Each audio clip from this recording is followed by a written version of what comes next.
Hello, welcome to the Robot Structural Analysis course. In this part, we are going to be reviewing our Axial Force, Shear Force, and Bending Moment results. Alright, so to get started, we reviewed our results using the Results tab and diagrams for member. But I'm going to close this. We are going to enter the result environment properly. Alright, so I'll go here. So my layout, go to results, and then I'll go to results. All right. So this is our results environment. So in this result environment, now you can see our diagrams is automatically here. We don't need to go and open it. All right. So now to get started, we're going to review our Axial shear and moment result. To review our Axial shear moment result, you come here, the NTM. All right.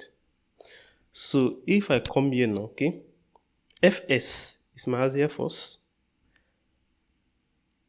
Fz is my major shear force, and My is my major bending moment. Why? Because I've told you earlier, our local coordinate system for our members, X usually points along the member length, so that is our axial force. Z always points for horizontal member, always point upward, and for our columns, it always point in this direction, all right, along the larger dimension, all right. So for that reason, our major shear force is Fz.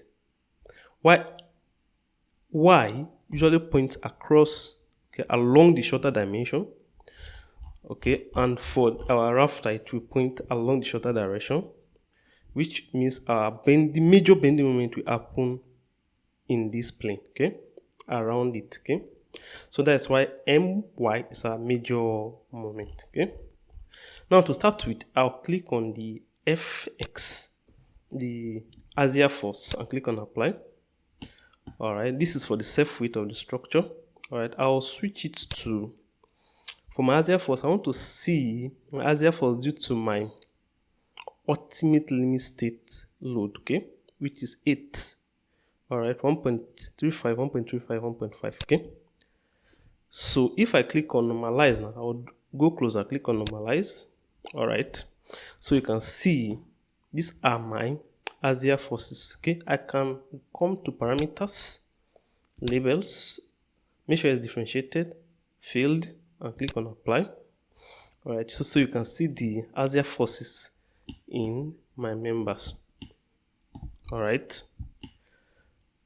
you can see the axial forces in my members, But this is what I'm going to do. I'm going to review for the wind in the y direction, So I will come here, I'll go to wind y. All right, so if I zoom a little bit away, go back to my NTM, click on normalize. All right, so if I rotate now, all right, you can see that these are my axial forces, The wind is acting in this direction, in the positive y direction. So this is the axial force here and the axial force here in the columns, induced in the columns. And in the rafters, the axial forces are higher in the perimeters, and in the rafters at the end spans, The rafters at the end spans, all right? So let me switch to wind in the x direction, So wind in the x direction, all right? So with this now, I can review my results, You can see now, because I've switched to wind in the x direction, my bracings are feeling the effects, Now the axial forces in my bracings are high now, all right? You can see they are high now, Same thing with the braces that are closest to the point where the wind is applied, You can see the axial forces are higher, So that is that with our axial forces, So you can also review because our portal frame, okay, usually carry axial forces to both our columns and beams. I can select it, okay, use the ultimate limit state, okay, open a new window and click on apply. All right, so and I can review the result. You can see there is a very high axial forces in both my columns and my rafters. Okay, let's certify that beams are not supposed to carry axial forces, but for portal frames like this, they usually carry nominal axial force compared to the column that is 69, the beam is 17.4. Okay, so click on exit. All right, so I'll turn off the axial forces and click on apply. So I'll zoom closer now, rotate. Now the next thing we are going to review is the major shear force, okay, that is Fz, and I'll click on apply. So if the values are too high, just zoom closer and click on normalize. All right, so you can see that the maximum value of our major shear force is 64 in the mid span and 36 at the end, at the gable ends. Okay, so now as an engineer you should have a feel for your results. Okay, now there are easy ways to estimate the shear forces in your members. Okay, you can just sum up all your loads, okay, divide it by 2 to get the values of your shear force, okay, and compare with it. Or you can use some software tools that does element designs. Okay, example like Tekla Test. Okay, I have a course on Tekla Test 2025, okay, that you can buy. In that course we analyze the portal frame, so you can actually use portal frame module in Tekla Test, okay, to check your designs. All right, so as an engineer you don't just rely on 3D software results, you have to check it. Okay, but these values I'm getting are usually, this seems okay. Okay, they are above 50, some of them are above 50. Okay, so roughly above around 50, which is okay. All right, now let me see what happens to this my columns, okay, in the windward direction. So I will go to 10. Okay, so I will click on normalize. All right, so for my shear force in the windward direction, okay, the values are higher, okay, in the leeward direction compared to the windward direction. It means the wind effects on my portal frames are very, very minimal, okay, compared to the gravity loads.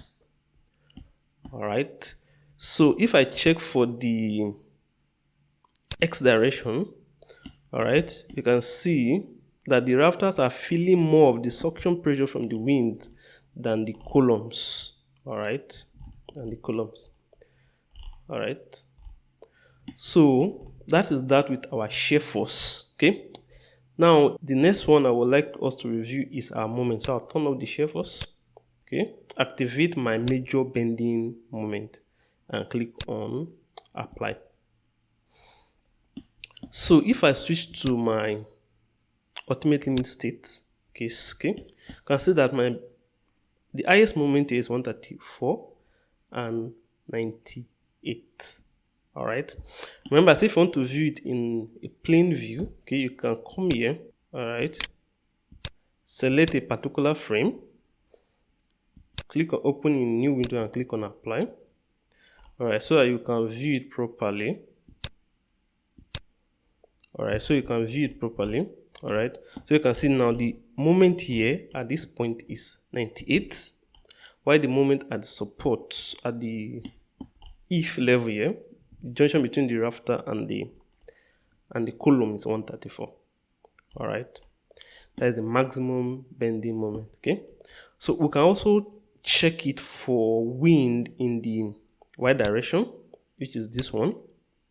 All right, you can see for the column now, okay, on the suction side is very high, okay, 138, higher than that of the gravity load case, while it's lesser on the windward side.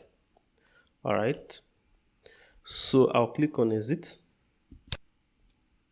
So that is how easy it is to review your axial, shear force, and bending moment diagrams. Okay, so this is for the minor shear force. Okay, and this is for the minor bending moment, and this is for the torsional moment.